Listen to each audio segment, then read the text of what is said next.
The first scientific article is The Secret to Raising Smart Kids by Carol S. Dweck, in which she made a comparison. The comparison she made is between the two types of learners, the helpless and the mastery-oriented, and which one will lead you to the best future. She also talked about how education lies on the perspective you approach it with rather than talent. She began the scientific text with a story of a boy named Jonathan, in which she described the perspective he got on his education and how that perspective affected later in his subjects.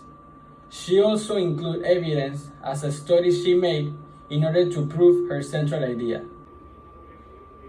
Another point she carried about is how having a growth mindset or a fixed mindset can lead you to a success future.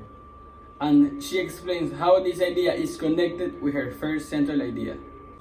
She also presented evidence as a study she made on students that were in school that predicted that students with a growth mindset were a lot more productive than the ones with a fixed one.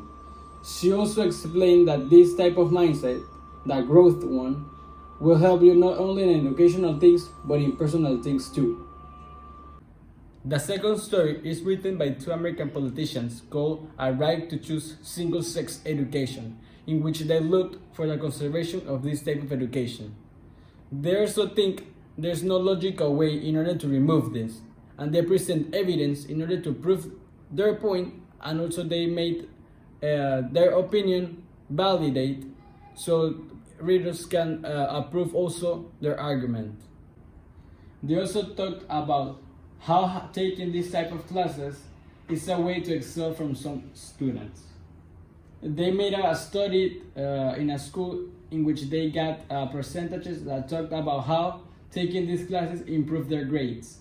They also made a counter argument in which they talked about that is the right to the student for choosing if he wants to go or he doesn't to that type of classes.